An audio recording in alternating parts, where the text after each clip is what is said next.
Hello champion, this is Niranjan Raj and welcome to Niranjan's Biology in Talent Academy.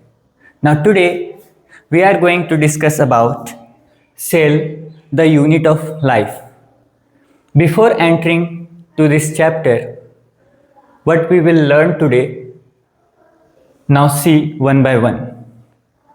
आज हम लोग देखेंगे cell के बारे में। सेल होता क्या है, डिस्कवरी कौन किया है, ये सब हम लोग इंट्रोडक्शन पार्ट में देखेंगे, ठीक है। उसके बाद हम लोग सेल थ्योरी देखेंगे, फिर हम लोग देखेंगे अलग अलग टाइप का सेल होता है, फंक्शन के आधार पे अलग अलग शेप्स होगा, ठीक है। फिर हम लोग यूकैरियोटिक प्रोकैरियोटिक सेल देखेंगे, टाइप्स ऑफ सेल। फिर हम लोग देखेंगे टाइप्स ऑफ ऑर्गेनिज्म। फिर हम लोग देखेंगे एक एक करके structure of prokaryotic cell and structure of eukaryotic cell. तो हम लोग आगे बढ़ते हैं वन बाय वन। तो सेल के बारे में जब हम लोग पढ़ते हैं तो एक बड़ा सा सब्जेक्ट होता है जिसको हम लोग सेल बायोलॉजी बोलते हैं, ठीक है। तो सेल का स्टडी को हम लोग बोलते हैं, सेल का स्टडी को हम लोग बोलेंगे साइटोलॉजी। सेल का स्टडी को हम लोग क्या बोलेंगे, साइटोलॉजी। कभी भी साइटो वर्ड आएगा उसका मतलब सेल होगा और लॉजी का मतलब होता है स्टडी। तो सेल का स्टडी को क्या बोलेंगे हम लोग, साइटोलॉजी। सेल एक लैटिन वर्ड से लिया गया है, उसका नाम होता है सेल्यूला। इसका मतलब होता है लिटिल रूम।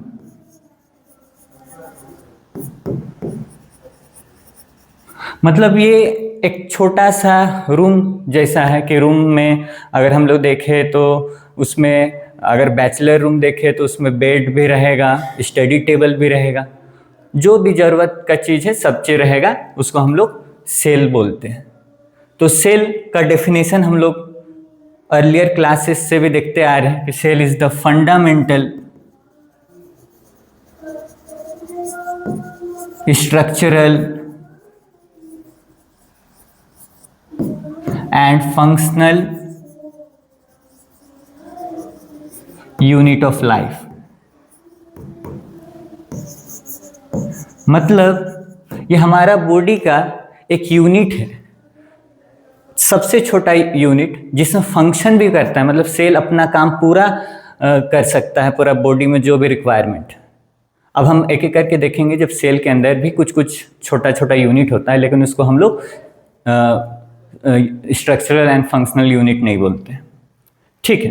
तो सेल को पहली बार तो कोई देखा होगा, इसका कोई डिस्कवरी किया होगा, उस साइंटिस्ट का नाम है रॉबर्ट हुक, 1665। ये सबसे पहला प्लांट सेल देखे थे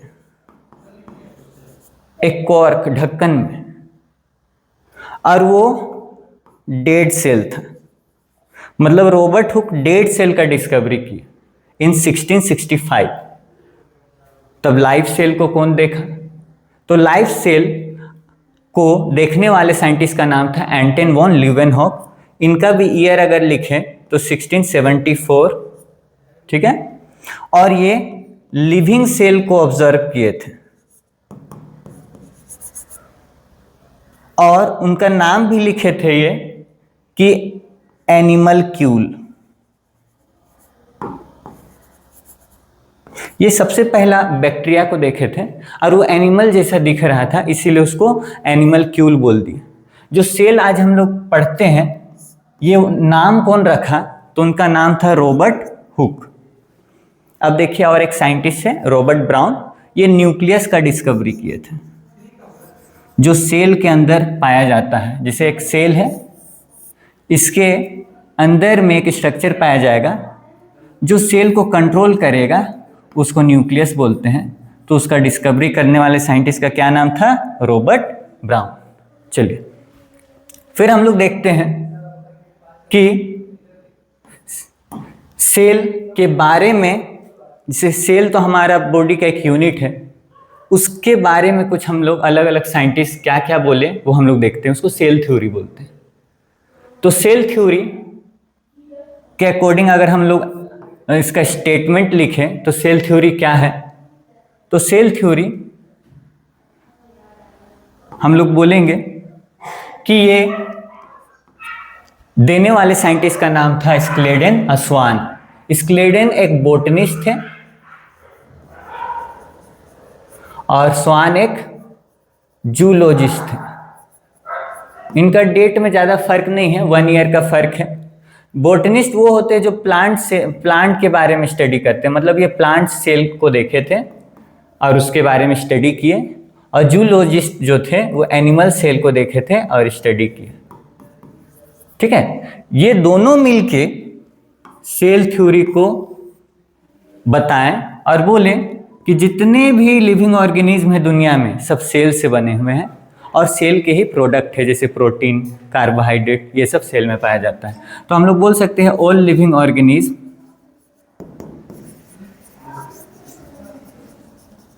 are made up of cell and product of cell. Product का मतलब सेल में जो भी सेल जिस चीज का बना हुआ है वो सेल खुद बनाता है। ठीक है, अब यहां पर एक स्वान दिया लिखे हम लोग। स्वान जो जूलॉजिस्ट है वो देखे कि एनिमल सेल के ऊपर में एक थिन मेम्ब्रेन होता है जिसको सेल मेम्ब्रेन के नाम से हम लोग जानते हैं। मतलब एनिमल सेल में एक मेम्ब्रेन पाया जाता है, इसको सेल मेम्ब्रेन बोलते हैं। तो प्लांट्स, इनको लगा कि हम प्लांट सेल को भी देख सकते हैं। तो प्लांट सेल को जब यही देखे स्वान तो पता चला कि प्लांट सेल में सेल वाल पाया जाता है प्लाज्मा मेम्ब्रेन के ऊपर। तो ये बहुत अच्छा ये देखे और एक स्टेटमेंट दिए, all living organism are made up of cell and product of cell. लेकिन एक चीज ये नहीं बता पाए थे, एक ऑब्जेक्शन लगा कि how new cell were form, कैसे नया सेल बनता है। ठीक है, हम लोग सेल के बने हुए हैं और हम लोग सेल का ही प्रोडक्ट है, लेकिन हम लोग का पहला सेल या हम लोग का जो पहला जो सेल है वो कैसे आया। तो cell arise from pre existing cell बोलने वाले साइंटिस्ट का नाम था रुडोल्फ विर्चो। तो रुडोल्फ विर्चो ग्रीक लैंग्वेज में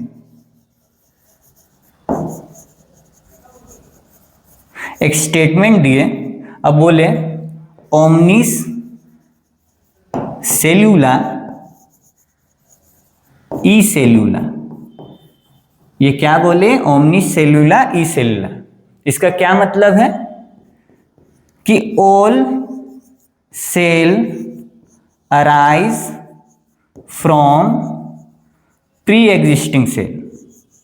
प्री एग्जिस्टिंग सेल मतलब सेल पुराना सेल से बनता है। जैसे हम लोग अपने पेरेंट से बने हैं, उसी तरह सेल का भी कोई पेरेंट होगा, मतलब सेल डिवाइड करके नया सेल बनाता है।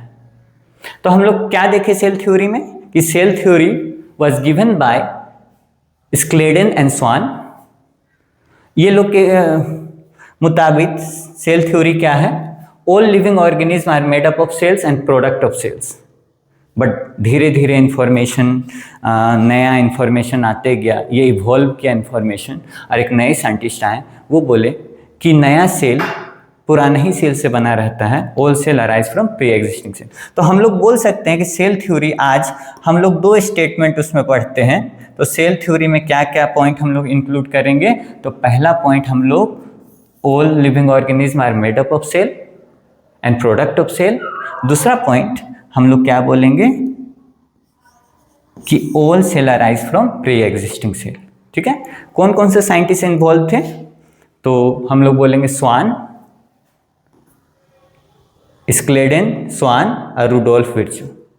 बाद में ये तीनों को मिला के नोबेल प्राइज मिला। बस 2 स्टेटमेंट बोले और नोबेल प्राइज मिला, ये दोनों। लेकिन इस दोनों को बोलने के लिए ये लोग बहुत मेहनत किए, तब जाके दुनिया का सबसे बड़ा इन लोग को प्राइज मिला, उसको नोबेल प्राइज बोलते हैं। तो हम लोग नेक्स्ट आगे देखते हैं। तो हम लोग देखते हैं size and shapes of cell. तो सेल का साइज सेम नहीं रहता, वेरी करता है, cell to cell and person to person. उसी तरह इसका शेप्स भी वेरी करता है। जैसे हम लोग साइज बोले तो हम लोग कुछ फैक्ट्स देखते हैं, ध्यान दीजिएगा आप लोग।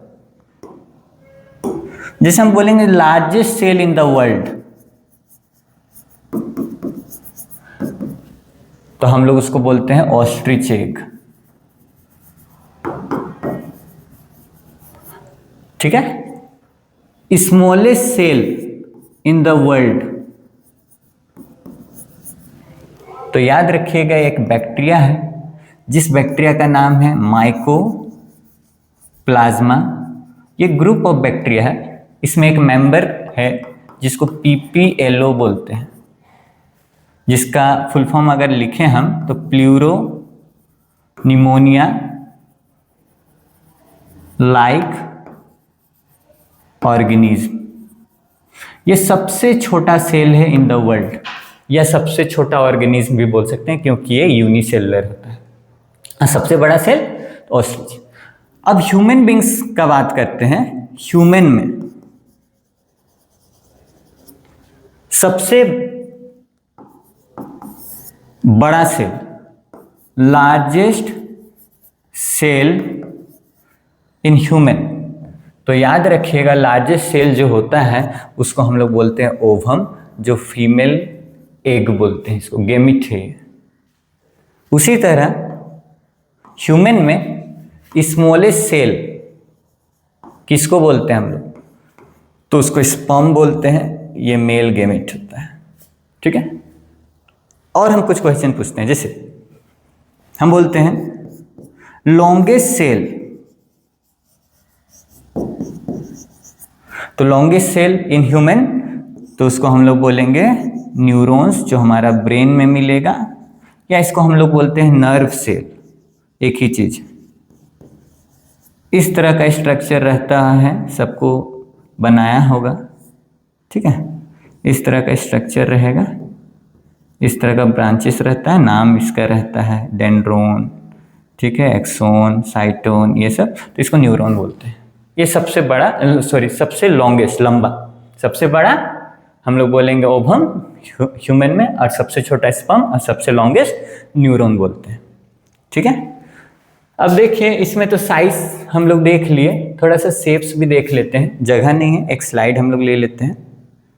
तो हम लोग एक स्लाइड लेते हैं, ठीक। तो हम लोग देखते हैं शेप्स। तो शेप्स वेरी करता है cell to cell and person to person. जैसे हम पहला शेप ऐसे ही बता रहे हैं कि राउंड एंड बाइकोनकेव शेप का नाम है। इसका एग्जाम्पल हम लोग देखते हैं, जैसे राउंड अगर हम बोले तो इस तरह से बनाएंगे, बाइकोनकेव मतलब इधर से भी कॉनकेव, इधर से भी कॉनकेव, तो इसको बाइकोनकेव बोलते हैं। तो ऐसा हम लोग का आरबीसी होता है, इसका एग्जाम्पल क्या होगा, आरबीसी, ठीक है। आरबीसी जो है याद रखिएगा, जब वो यंग रहता है, इमेच्योर रहता है, तब वो सर्कुलर रहता है और उसमें न्यूक्लियस होता है। बट जब ये फंक्शनल होता है, मतलब मैच्योर हो जाता है, तब ये न्यूक्लियस को लॉस कर जाता है और ये बाइकोनकेव स्ट्रक्चर बना देता है।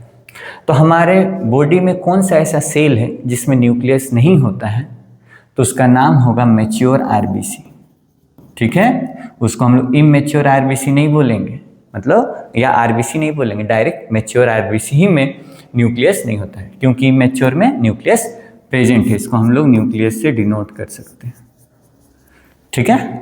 दूसरा शेप देखते हैं, जैसे हम बोल रहे हैं अमीबोइड शेप। तो अमीबोइड का मतलब होता है इर्रेगुलर शेप, इर्रेगुलर शेप। तो हमारे बॉडी में कौन इर्रेगुलर शेप अमीबा जैसा इस तरह से इस तरह से इस तरह से स्ट्रक्चर होगा, तो याद रखिएगा WBC, white blood cell. RBC का full form red blood cell, जो हमारे ब्लड का सेल्स है, ठीक है। इसी तरह अगर हम लोग बोले तो और भी टाइप का सेल होता है, जैसे हम लोग बोलेंगे इलोंगेटेड शेप, ठीक है। तो इलोंगेटेड शेप में इस तरह का हमारा प्लांट में ट्रैकिड्स पाया जाता है। ट्रैकिड्स क्या है? जाइलम का कंपोनेंट। कैसा शेप का? इलोंगेटेड। जिसे हम लोग और बोल सकते हैं ब्रांच्ड, उसमें ब्रांचेस होगा एंड लॉन्ग होगा वो। तो ऐसा तो हमारा न्यूरॉन होता है। और न्यूरॉन में इस तरह का हम लोग बनाते हैं कि अगर ये जहाँ न्यूक्लियस होगा उसको सेल बॉडी बोलते हैं, इधर से एक ब्रांच होगा जिसको हम लोग बोलेंगे एक्सोन, और इधर जो ब्रांच होगा उसको हम लोग क्या बोलेंगे? इसको हम लोग बोलते हैं डेंड्रोन्स या डेंड्राइट्स। ठीक है, इस दोनों में भी अंतर है। इसको हम लोग बोलेंगे सेल बॉडी। वैसे हम लोग जब नर्वस सिस्टम पढ़ेंगे तो इसका डिटेल करेंगे। ठीक है, तो ये बात हो गया शेप्स। तो शेप्स देखे कि राउंड एंड कॉनकेव शेप हुआ, जो example RBC, amoeboid shape WBC, elongated shape तो प्लांट का भी देख लिया हम लोग ट्रैकिड्स, और ब्रांच एंड लॉन्ग तो हम लोग देख लिए न्यूरॉन्स। ठीक है, तो हम लोग आगे बढ़ते हैं। Types of cell. तो before this topic one more slide we added. इसमें हम लोग देखते हैं कि दुनिया में जितना भी ऑर्गेनिज्म है ना, वो सेल से बने हुए रहते हैं, ऐसा हम लोग जानते हैं। बट कुछ ऐसे भी ऑर्गेनिज्म हैं जो सेल से नहीं बने हुए रहते हैं। जो सेल से नहीं बने हुए रहते हैं, जैसे वायरस हुआ, जैसे वायरोइड हुआ, ये ए सेल्यूलर होता है, नॉन सेल्यूलर। तो वैसे ऑर्गेनिज्म को बोलते हैं नॉन सेल्यूलर ऑर्गेनिज्म। और जो सेल से बने हुए रहते हैं वैसे ऑर्गेनिज्म को हम लोग बोलते हैं सेल्यूलर ऑर्गेनिज्म। तो हम लोग मान लेते हैं, नैरो सेंस में हम लोग पढ़ते हैं कि सेल से ही बने हुए हैं सब, बट ऐसा नहीं होता है। जितने भी लिविंग ऑर्गेनिज्म हैं वो सेल से बने हुए भी रहते हैं और सेल से नहीं बने हुए रहते हैं। बट याद रखिएगा कि मोस्टली या मेजोरिटी जितने भी लिविंग ऑर्गेनिज्म हैं वो सेल से ही बने रहते हैं। इसीलिए हम लोग बाय डिफॉल्ट मान के चलते हैं कि सेल से ही सब बने हुए हैं। ठीक, तो हम लोग सबसे पहले देखते हैं नॉन सेलुलर ऑर्गेनिज्म का एग्जाम्पल। तो नॉन सेलुलर ऑर्गेनिज्म का एग्जाम्पल जैसे वायरस, ठीक है, जैसे वायरोइड। ठीक है, तो वायरस क्या है? ये सेल के नहीं बने हुए हैं, ये ए सेल्यूलर है। मतलब ये क्या चीज से बने होंगे? केवल ये बने रहते हैं न्यूक्लियो प्रोटीन के। न्यूक्लियो प्रोटीन मतलब प्रोटीन मतलब प्रोटीन, न्यूक्लियो मतलब न्यूक्लिक एसिड, न्यूक्लिक एसिड। ठीक है, मतलब ये दो ही चीज से बने रहते हैं, न्यूक्लिक एसिड और प्रोटीन। न्यूक्लिक एसिड जैसे आरएनए, जैसे डीएनए। इनके बॉडी में या तो आरएनए प्रेजेंट होगा एज ए जेनेटिक मटेरियल, या तो डीएनए, दोनों साथ में नहीं प्रेजेंट होगा। तो जिस भी वायरस में आरएनए होगा वैसे वायरस को आरएनए वायरस, उसके लिए एक टर्म यूज होता है रेट्रो वायरस। जैसे कोरोना वायरस आरएनए वायरस था। ठीक है, एग्जाम्पल लिख सकते हैं हम लोग, कोरोना वायरस। ठीक है, वो क्या है? Retro virus. जैसे एचआईवी, जिससे एड्स होता है, वो भी आरएनए वायरस होगा। Now come to the DNA virus. तो ऐसा वायरस जिसमें डीएनए प्रेजेंट होगा एज ए जेनेटिक मटेरियल, उसको डीएनए वायरस बोलते हैं। ठीक है, जैसे एग्जाम्पल बैक्टीरिया को खाने वाला वायरस। बैक्टीरिया को, हाँ, बैक्टीरिया सबको डिजीज करता है, तो उसको भी कोई डिजीज करता है, उसका नाम है बैक्टीरियोफाज वायरस।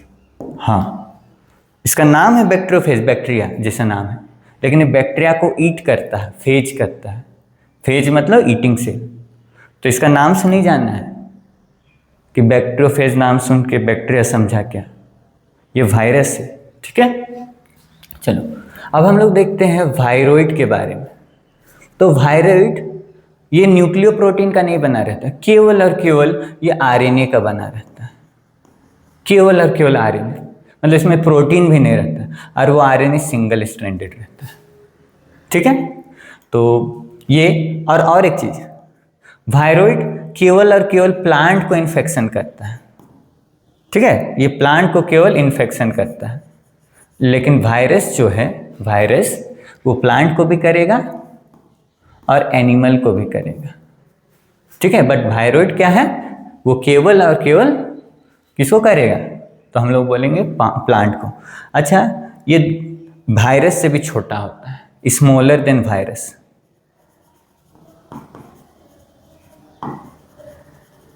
ठीक, फिर से हम लोग देखते हैं ऑर्गेनिज्म को दो कैटेगरी में हम लोग बांटते हैं।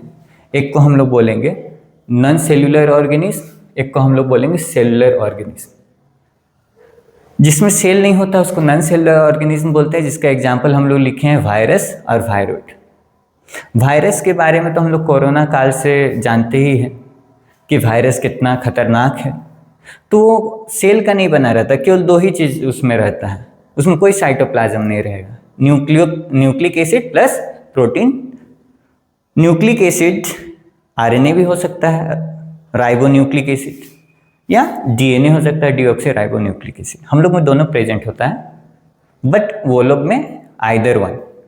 ठीक है, चलिए अब हम लोग सेलुलर ऑर्गेनिज्म का बात करते हैं। तो सेलुलर ऑर्गेनिज्म याद रखिएगा को भी हम लोग दो कैटेगरी में बांटते हैं। ऐसा सेल जिसमें न्यूक्लियस अभी तक नहीं आया है, डेवलप न्यूक्लियस नहीं आया है, उसको हम लोग बोलते हैं प्रोकैरियोटिक सेल या प्रोकैरोइड्स। उस वैसे ऑर्गेनिज्म को क्या बोलेंगे हम लोग, प्रोकैरोइड्स। वो प्रो का मतलब होता है बिफोर, क्या होता है, बिफोर, और कैरियन का मतलब होता है न्यूक्लियस, ये ग्रीक वर्ड है ना। ठीक, तो न्यूक्लियस से पहले या हम लोग बोल सकते हैं यहाँ न्यूक्लियस नहीं पाया जाता है, यहाँ न्यूक्लियस पाया जाएगा, जिसको हम लोग यूकैरोइड्स बोलेंगे। ठीक है, तो सेलुलर ऑर्गेनिज्म को हम लोग बांटते हैं on the basis of presence और एब्सेंस ऑफ न्यूक्लियस। जिसमें न्यूक्लियस एब्सेंट होगा उसको हम लोग प्रोकैरोइड्स बोलते हैं, और जिसमें न्यूक्लियस प्रेजेंट होगा उसको हम लोग यूकैरोइड बोलते हैं। यू मतलब ट्रू होता है, जिसमें ट्रू न्यूक्लियस, उसमें न्यूक्लियस अनडेवलप होगा, और इसको हम लोग बोल सकते हैं न्यूक्लियस। तो जिसमें ट्रू न्यूक्लियस होगा उसको यूकैरोइड। तो हम लोग क्या है, यूकैरोइड्स। यू सब मतलब क्या है, यूकैरोइड्स। अब हम लोग इसको और भी आगे बढ़ा सकते हैं कि इसमें क्या क्या आएगा। तो प्रोकैरोइड में जितना भी बैक्टीरिया होगा वो किसके अंदर आएगा, तो हम लोग बोलेंगे प्रोकैरोइड्स के अंदर आएगा। और यूकैरोइड को फर्दर हम लोग और बांट सकते हैं। अगर एक सेल का बना होगा यूकैरोइड तो उसको हम लोग बोलेंगे यूनिसेलुलर, मतलब organism made up of single cell. ठीक है, तो उसको हम लोग बोलेंगे यूनिसेलुलर। और अगर एक सेल से ज्यादा का बना होगा तो उसको हम लोग बोलेंगे multicellular, organism made up of more than one cell, तो उसको हम लोग बोलेंगे मल्टी सेलुलर। तो हम लोग यूनिसेलुलर है कि मल्टी सेलुलर ह्यूमन, तो हम लोग में बहुत सारा सेल्स है, तो हम लोग किस कैटेगरी में आएंगे, यूकैरोइड्स में तो आएंगे और मल्टी सेलुलर में आएंगे। ठीक है, फिर हम लोग बात करेंगे एक एक करके। तो यूनिसेलुलर में प्रोटिस्टा, जैसे अमीबा, अमीबा का तो नाम सुने होंगे सब कोई, तो अमीबा किस कैटेगरी में आता है, तो वो यूनिसेलुलर होता है। तो हम लोग कोई भी ऑर्गेनिज्म अगर हम लोग इस तरह से क्लासिफाई कर रहे हैं तो हम लोग नहीं भी याद करेंगे तब भी सबके बारे में पढ़ सकते, मतलब इंफॉर्मेशन बता सकते हैं। जैसे अमीबा, अमीबा के बारे में अगर किसी को नहीं भी पता है तो बोल सकते हैं वो यूनिसेलुलर, यूकैरोइड वो सेलुलर ऑर्गेनिज्म। ठीक है, इस तरह से हम लोग सबका बता सकते हैं। मल्टी सेलुलर में हम लोग फर्दर बांट सकते हैं हेटेरोट्रॉप, ऑटोट्रॉप। हम लोग पहले एग्जाम्पल ले लेते हैं फिर एक एक करके देखेंगे। तो याद रखिएगा मल्टी सेलुलर ऑर्गेनिज्म में हम लोग बात करेंगे तो इसमें आएगा फंजाई, जो फंगस है, मशरूम वाला ग्रुप, प्लांट्स, एनिमल्स, ठीक है, एनिमल्स, इस कैटेगरी में हम लोग रखते हैं उसको। तो ऑर्गेनिज्म हमेशा सेल का बना होगा ऐसे जरूरी नहीं है, वो ए सेल्यूलर भी हो सकता है, नॉन सेल्यूलर भी हो सकता है। ठीक है, ये लोग आउटसाइड द बॉडी, ये लोग नॉन लिविंग होते हैं। जो वायरस, जैसे इन लोग को बॉडी मिलता है, जैसे हम लोग के बॉडी में आ जाएगा तो ये क्या हो जाएगा, ये लिविंग हो जाएगा। इसीलिए हम लोग बाय डिफॉल्ट मान के चलते हैं कि जितना भी लिविंग ऑर्गेनिज्म है वो सेलुलर है, बट जो हम बताएं उसको भी आप लोग ध्यान में रखिएगा। ठीक है, चलिए आगे बढ़ते हैं। इसमें हम और एक स्लाइड ऐड करना चाहेंगे कि यूनिसेलुलर जो यूकैरियोट है उसमें प्रोटिस्टा का फर्दर ग्रुप है, उसको हम एक बार बताते हैं, ध्यान दीजिएगा। जैसे हम लिखे यूनिसेलुलर यूकैरियोट्स, यूनिसेलुलर का मतलब क्या हुआ, ऐसा लिविंग ऑर्गेनिज्म जो एक सेल का बना होगा, मतलब एक सेल का केवल इतना सा। ठीक है, और उसमें न्यूक्लियस भी पाया जाएगा, ट्रू न्यूक्लियस, ट्रू न्यूक्लियस। तो हम लोग वैसे को क्या बोलेंगे, यूनिसेलुलर यूकैरियोट।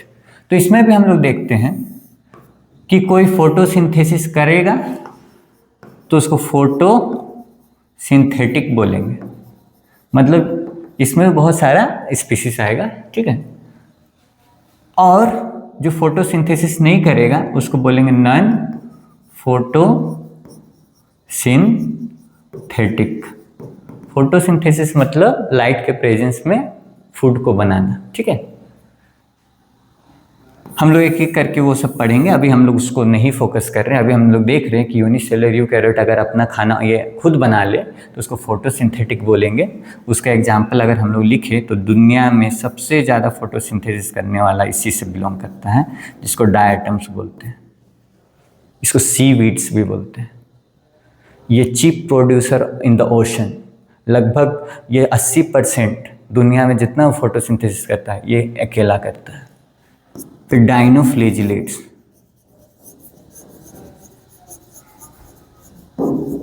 ठीक है, इसी कैटेगरी में रखेंगे। फिर यूग्लिनोइड्स, जिसमें यूग्लिना आता है, ठीक है, उसको भी हम लोग फोटोसिंथेटिक में रखेंगे। वैसे जब लाइट नहीं रहता है तो ये एनिमल जैसा बिहेव करता है, मतलब किसी को मार के खाएगा, प्रीडेट करेगा। और जब सनलाइट रहेगा तभी ये प्लांट जैसा बिहेव करेगा, मतलब फोटोसिंथेसिस करेगा। तो यूग्लिनोइड का एक एग्जाम्पल होता है जिसको यूग्लिना बोलते हैं, उसको हम लोग बोल सकते हैं Euglena is the connecting link between plants and animals. ठीक है, अब हम लोग देखते हैं नॉन फोटोसिंथेटिक सेलुलर यूकैरियोट। तो इसका याद रखिएगा, इसको दो पार्ट में हम लोग बांटते हैं। अगर ये फूड को इनटेक कैसे करता है उस बेसिस पे, फूड को अगर ये लोग एब्जॉर्ब करेगा, एब्जॉर्ब मतलब बाहर में ही एंजाइम छोड़ देगा और फिर वो फूड टूट जाएगा, सिंपल मॉलिक्यूल बन जाएगा, तब जाके फंजाई उसको एब्जॉर्ब करता है। तो याद रखिएगा कि नॉन फोटोसिंथेटिक में फंजाई तो अलग एक ग्रुप होता है, फंजाई ही जैसा प्रोटिस्ट पाया जाता है। यूनिसेलुलर यूकैरियोट एक प्रोटिस्टा है, उसको हम लोग बोलेंगे, याद रखिएगा, उसको हम लोग स्लाइम्यूल्स बोलते हैं। क्या बोलेंगे हम लोग उसको, स्लाइम्यूल्स। ठीक है, तो हम लोग इसको ध्यान दे सकते हैं कि इसमें दो कैटेगरी हम लोग बांटते हैं। उसका नाम है स्लाइम मूल्स, और एक कैटेगरी को हम लोग बोलते हैं प्रोटोजोआ। तो जो फंजाई, ठीक है, और एनिमल जैसा बिहेव करता है उसको हम लोग स्लाइम्यूल बोलते हैं। मतलब इसमें कुछ कैरेक्टर फंजाई का मिलता है, एनिमल का मिलता है, ठीक है। ये यूनिसेलुलर है। यूकैरियोट जितना भी यूनिसेलुलर होगा और यूकैरियोट होगा उसको हम लोग प्रोटिस्टा ही में डालते हैं, ठीक है। ठीक, वो लवारिस बच्चा होता है। फिर प्रोटोजोआ, प्रोटो का मतलब प्रिमिटिव, जोआ मतलब एनिमल। तो इसको हम लोग का एनिमल का सबसे पुराना एनिमल यही है, प्रिमिटिव, और जोआ का मतलब होता है एनिमल। तो इसमें केवल एनिमल का कैरेक्टर मिलता है, बट ये एक सेल का होता है, इसीलिए एनिमल किंगडम में इसको नहीं रखते हैं, ये प्रोटिस्टा में रखते हैं। जो भी यूनिसेलुलर होगा और यूकैरियोट होगा वो किस कैटेगरी में आएगा? प्रोटिस्टा। ठीक, और एक स्लाइड लेते हैं हम लोग, जैसे यहाँ पर देखिए, थोड़ा सा ध्यान दीजिएगा आप लोग। इसमें हम लिखे थे यूनिसेलुलर यूकैरियोट, इसको तो देख लिए, ठीक है। इसमें हम लोग क्या देखें, तभी हम लोग देखिए कि यूनिसेलुलर यूकैरियोट फोटोसिंथेटिक भी हो सकता है और नॉन फोटोसिंथेटिक भी हो सकता है। फोटोसिंथेसिस का एग्जांपल हम लोग लिख लिए, diatoms, dinoflagellates, euglenoids. Non photosynthetic का स्लाइम्यूल्स और प्रोटोजोआ। तो 5 ग्रुप इससे बिलोंग करता है प्रोटिस्टा से, एक डायटम्स, एक डायनोफ्लैजिलेट्स और यूग्लिनोइड्स। ये तीनों फोटोसिंथेसिस करता है, और स्लाइम्यूल्स और प्रोटोजोआ जो है वो फोटोसिंथेसिस नहीं करता है, ठीक है। तो अब हम लोग इसके बारे में भी देखते हैं, सेलुलर ऑर्गेनिज्म में यूकैरियोटिक, मल्टीसेलुलर, इसके बारे में भी। नहीं तो इसको दुख लग सकता है कि इसके बारे में बात किया, मेरे बारे में नहीं बात किया। तो एक बार हम लोग इसको देखते हैं, ठीक है। तो इसी में ही हम लोग एक स्लाइड ले लेते हैं, ठीक। तो देखिएगा, अभी हम लोग बात करते हैं मल्टीसेलुलर, मतलब ऐसा ऑर्गेनिज्म जो बहुत सारा सेल का बना होगा और वो वो भी क्या होगा? यूकैरियोट। प्रोकैरियोट केवल यूनिसेलुलर होता है, ठीक है। हम लोग यूकैरियोट्स बात कर रहे हैं। तो अभी हम लोग देख रहे हैं जिसमें न्यूक्लियस प्रेजेंट होगा और बहुत सारा सेल का बना होगा, मतलब हम लोग इससे बिलोंग करते हैं। तो इसको हम लोग देखते हैं 2 कैटेगरी में बांटते हैं न्यूट्रिशन के बेसिस पे। अगर ये खाना खुद बनाता है तो उसको हम लोग ऑटोट्रॉप्स बोलते हैं। ऑटो का मतलब ही होता है सेल्फ, और ट्रॉप्स का मतलब ही होता है न्यूट्रिशन। जो अपना खाना खुद बनाए उसको हम लोग क्या बोलते हैं? तो उसको हम लोग ऑटोट्रॉप्स बोलेंगे। और जो अपना खाना खुद ना बनाए, डिपेंड्स ऑन प्लांट्स और depends on autotrophs for food, उसको हम लोग हेट्रोट्रॉप्स बोलते हैं, ठीक है। तो ऑटोट्रॉप्स याद रखिएगा, केवल और केवल इसमें हम लोग प्लांट्स बात करेंगे। और प्लांट्स में भी अगर ज़्यादा स्पेसिफाई करें तो ग्रीन प्लांट्स बोलेंगे, वो फोटोसिंथेसिस करता है। क्योंकि फोटोसिंथेसिस करने के लिए क्लोरोफिल का ज़रूरत है, और क्लोरोफिल एक ग्रीन पिगमेंट है जो ग्रीन प्लांट मतलब प्लांट को ग्रीन बनाता है, ठीक है। कुछ ऐसे भी प्लांट है जो फोटोसिंथेसिस नहीं करते हैं, जैसे हम लोग बोल सकते हैं ये पिचर प्लांट है ना, जैसे इंसेक्टिवोरस प्लांट, तो उसको हम लोग इस कैटेगरी में नहीं रखते हैं। तो हम लोग हेट्रोट्रॉप्स के बारे में 1 मिनट देख लेते हैं, ठीक है। तो हेट्रोट्रॉप्स याद रखिएगा कि अगर ये खाना एब्जॉर्ब करके खाए कोई ऑर्गेनिज्म तो वो फंजाई उसको बोलेंगे। इंजाइम को बाहर ही छोड़ देगा, वो टूट जाएगा फूड और उसको फिर एब्जॉर्ब कर लेगा। और ये इनटेक करके खाए, मतलब इंजेक्शन करे, हम लोग जैसा खाए, तो उसको हम लोग किस कैटेगरी में रखते हैं?